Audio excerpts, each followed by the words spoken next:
So hi, listen, this video is for those who are getting stressed, anxious, and mentally incarcerated by social media. Overwhelmed with all the information swimming in your timelines, but still want to stay informed and help and do something and not be out of the loop. Kasi honestly guys, nababaliw na ako. And alam kong di lang ako. Ikaw yung umiiyak dyan sa kwarto mo dahil sa cabin fever and sa mga nangyayari sa mundo? I see you, sis. Kitang-kita kita, sis. Kasi same tayo, sis. Which is why it is totally understandable and necessary to take breaks from the internet. Minsan kasi pag sabay-sabay na lahat ng information sa utak mo, gusto nang mag-explode ni brain. Boom!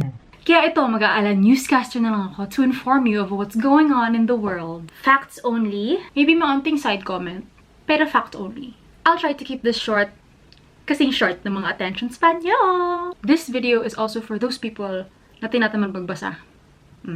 Ako na nagbasa for you, ha? Stay informed! By the way, donations and petition links are at the end of this video or in the description box below. Okay? Ready? Metro Manila GCQ today.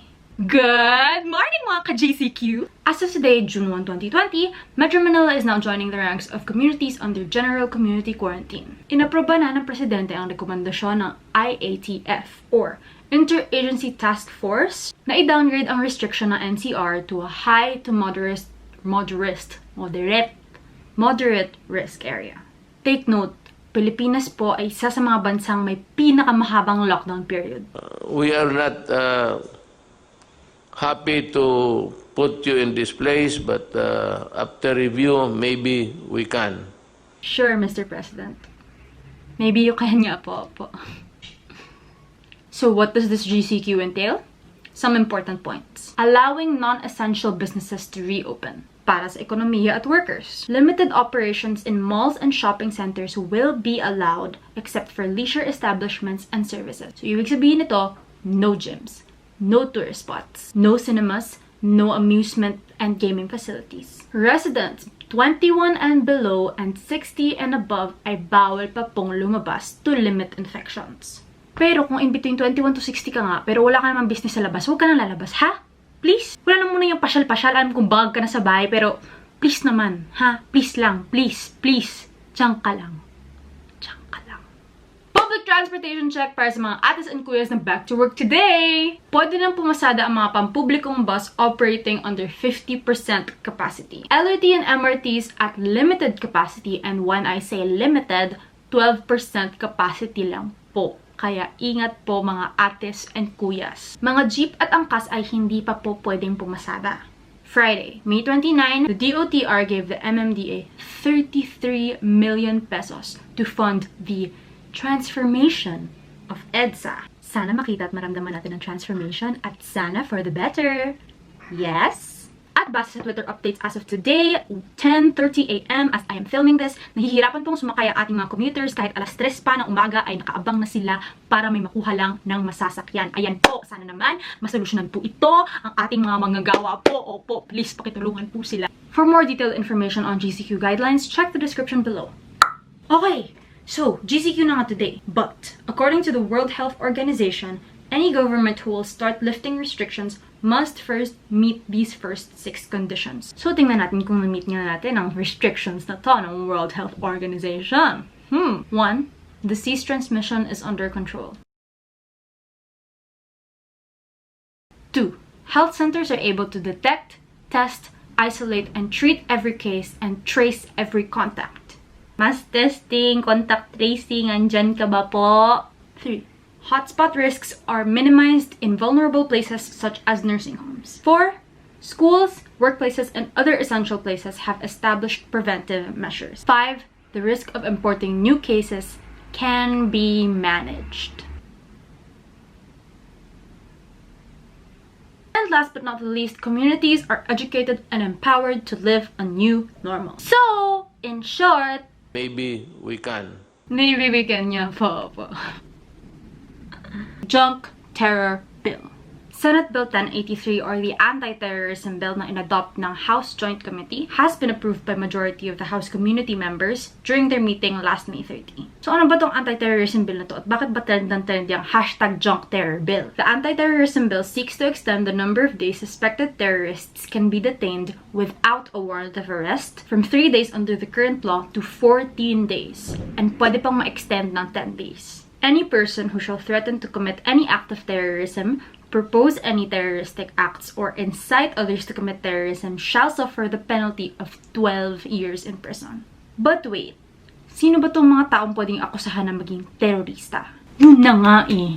The state has absolute power to construct what defines as terrorism and who are considered terrorists. It assumes that the state is most rational. So, suspicions from AFP and PNP are enough basis. Pwede kang akusahan na terorista kung sumasali ka sa rally, pag-post ng mga terrorist content sa social media, destruction of private and public properties, causing death or injuries, and donating to non-state organizations. So if you donate to NGOs and organizations na hindi approved by our government, pwede kang akusahan na terorista. Let's talk penalties. Suspects can be arrested without warrant, wiretapped for 60 to 90 days. Pwede kang basta-basta i-detain ng walang kaso for up to 24 days basta akusahan ka na terorista. Last but not least, 12 years imprisonment. So ayun na nga.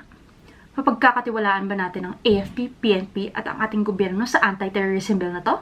Junk Terror Bill. Sign the petition now. Lumad schools are being bombed. Using COVID-19 protocols as cover, patuloy pa rin ang pagsalakay ng ating gobyerno sa mga lupa ng ating indigenous communities through militarization. At intensify na rin ang efforts to surveil and shut down Lumad schools. Naalala niyo pa ba noong 2017 nung pinagbantaan ng presidente na bombahin ang mga Lumad schools? These indigenous communities are still in danger. May government-sponsored drones pa rin. May red tagging pa rin. The Lumads are still being terrorized. Ayun, sige, kung ipasa talaga yung terror bill na yan. Talaga lang, baka lang ha? Check out these donations, campaigns, and petitions to support Lumad communities. The hearing on ABS-CBN is ongoing as we speak. And after being absent for the past few hearings, Solicitor General Calida himself, he who challenged ABS-CBN before the court, is present today! Representative Micaela Violago emphasizes na milyong-milyong Pilipino daw ho ay walang access sa news and entertainment dahil sa shutdown na ito. Totoo po ito, marami pong walang nakakaalam kung anong nangyayari sa mundo dahil po wala ng ABS-CBN. At alalahanin, 11,000 workers po ang nanganganib mawala ng trabaho dahil sa shutdown na ito. Check out more updates from the hearing from this tweet and I will link this in the description below. Extension of emergency powers. Gusto po ng Malacanang na extend na 90 more days ang batas na nagbibigay ng special powers sa presidente para rumisponde sa COVID-19 pandemic. This Bayanihan Hilas 1 Act, which supposedly has 257 billion pesos to respond, ay dapat hanggang June lang po. Pero extension daw. Part of this act was to use government funds to give emergency financial aid to low-income families and to give health workers a special risk allowance on top of their hazard pay pa po yun. Also, they promised mass testing. Asan? Speaking of pera, humiram na naman po ng 4.44 billion ang ating gobyerno from different financial institutions. So ito pong 4.44 billion na to, dagdag pa ho to sa $100 million loan na ginawa ng ating gobyerno from the World Bank. $100 million. Which aims, and I quote, to strengthen the country's capacity to prevent, detect, and respond to the threat of the virus. Respond!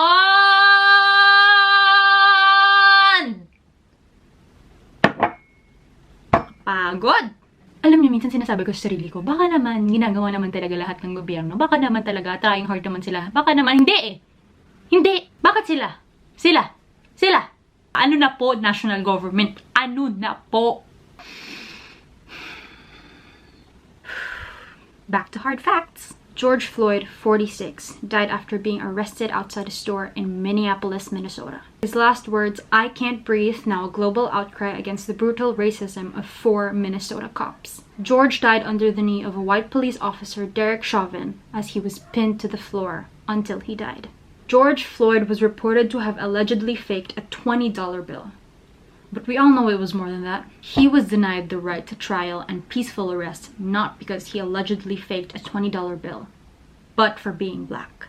Racism still lives. As everyone has seen in social media, the United States is now in outcry against abhorrent racism.